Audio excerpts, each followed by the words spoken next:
My channel. কেমন আছেন আপনারা সবাই? আমি অনেক ভালো আছি আর আশা করছি আপনারা সবাই অনেক ভালো আছেন। তো আমি আমার লাস্ট ভিডিওতে উজ্জ্বল বর্ণের নিয়ে কিছু রহস্য, গোপন রহস্য আমি শেয়ার করেছিলাম, কিছু জিনিস আবিষ্কার করেছিলাম আর কিছু জিনিস বলেছিলাম। তো আপনারা যদি ইন্টারেস্টেড থাকেন তাহলে ঝটপট গিয়ে সেই জিনিসগুলো জেনে নিন আর নিজের স্কিনটাকে আরও গ্লো করুন, আরও নিজের বর্ণটাকে, কমপ্লেক্সনসটাকে সেটাকে আরও উজ্জ্বল করুন। তো আমি এবারে আজ আমি বলবো হোমমেড টোনার নিয়ে। যে কারণ টোনার কেন ইম্পর্টেন্ট, কারণ টোনার কি করে আমাদের স্কিনের যে পিএইচ লেভেলটাকে মেনটেন করে, সেটাকে ব্যালেন্স করে আর সেটাকে হাইড্রেট রাখার জন্য প্রস্তুতি নেয়। তো সেই জন্য আমাদের টোনার কি হয় স্কিনের জন্য খুবই ইম্পর্টেন্ট থাকে। তো এবারে টোনার, তাহলে হোমমেড টোনার নিয়ে আজকে আমি কথা বলবো। তো হোমমেড টোনারের মধ্যে সবথেকে আমি প্রথমে আলোচনা করব যাদের স্কিন অয়েলি রয়েছে। অয়েলি স্কিনের জন্য আপনারা কি করবেন, এসিভি মানে অ্যাপেল সিডার ভিনিগার, এটা আপনারা নেবেন। এটা কি করবেন, আপনারা 1 কাপ জল নেবেন। 1 কাপ জলের মধ্যে কি করবেন, 1 চামচ এসিভি দেবেন, মানে অ্যাপেল সিডার ভিনিগার 1 চামচ দিলেন। 1 কাপ জল আর 1 চামচ এসিভি, এটা দিয়ে কি করবেন, সেটাকে দিয়ে আপনারা একটা বটলে রেখে দেবেন। রাখার পরে কি করবেন, আপনারা যে তুলো হয় না, কটন প্যাড হয়, সেটা নিয়ে সেটাকে ড্যাপ করে ভিজিয়ে আপনার নিজের ফেসটাকে এইভাবে মুছে ফেলবেন। এইভাবে এমনি মুছে ফেলবেন। মুছে ফেলার পরে কি করবেন, 10 থেকে 15 মিনিট ওয়েট করে মুখটাকে ঠান্ডা জল দিয়ে ধুয়ে ফেলবেন। আচ্ছা, এটা হলো অয়েলি স্কিন। এরপরে বলবো যাদের স্কিনটা ড্রাই রয়েছে, ড্রাই স্কিনের জন্য কি করবেন, আপনারা সিম্পল যে রোজ ওয়াটারগুলো হয়, সেই রোজ ওয়াটার দিয়ে আপনারা নিজে পুরো মুখটাকে স্প্রে করে দেবেন, মুখটাকে পুরো ভিজিয়ে ফেলবেন।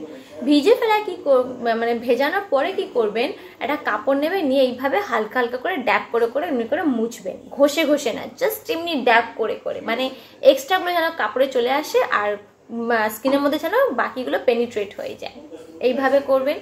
আর যাদের স্কিন রয়েছে সেনজিটিভ স্কিনের জন্য কি করবেন, গ্রিন টি টোনার।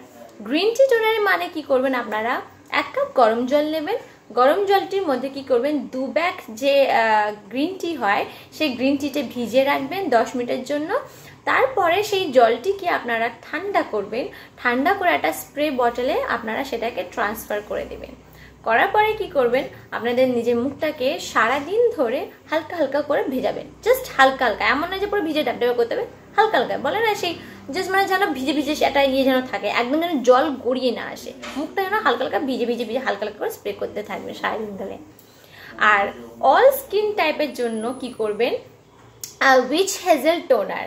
কি করবেন, মানে যতটা আপনারা উইচ হেজেল নেবেন ততটাই আপনারা জল নেবেন, দুজনের যেন সমান হয়। এই উইচ হেজেল টোনারটা আপনারা কটন প্যাডের মধ্যে অ্যাপ্লাই করে ফেসটাকে এইভাবে সোয়াইপ করবেন অ্যান্ড তারপরে 10-15 মিনিট রাখার পরে সেটাকে ঠান্ডা জল ধুয়ে ফেলবেন।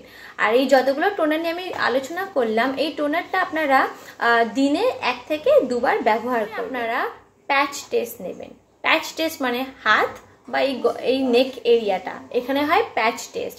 আপনারা সেই জিনিসটা, যে জিনিসটা আপনাদের স্কিনের জন্য লাগাচ্ছেন নতুন করে, মানে যেটা আপনারা আগে কোনোদিন ইউজ করেনি, কারণ আগে যদি ইউজ করে থাকেন তাহলে আপনারা বুঝবেন যে সেই প্রোডাক্টটা আপনার স্কিনকে স্যুট করবে কিনা।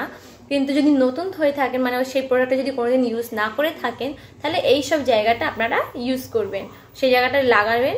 লাগানোর পরে 24 ঘন্টা ধরে ওয়েট করবেন। যদি কোনো রিয়াক্ট না হয়, যদি মানে ইরিটেশন, ইনফ্লেমেশন বা অ্যালার্জি যদি কিছু যদি না হয়, তাহলে ভাববেন যে সেই প্রোডাক্টটা আপনার জন্য সুটেবল, তাহলে আপনারা সেটা ইউজ করতে পারেন। আর তারপরে আমি বলবো যতগুলো প্রোডাক্ট নেবে সেই প্রোডাক্টগুলো যেন ফ্রেশ হয়, একটা ক্লিন এয়ার টাইট কন্টেনারের মধ্যে আপনারা রেখে দেবেন আর সেটাকে আপনারা ইউজ করতে থাকবেন।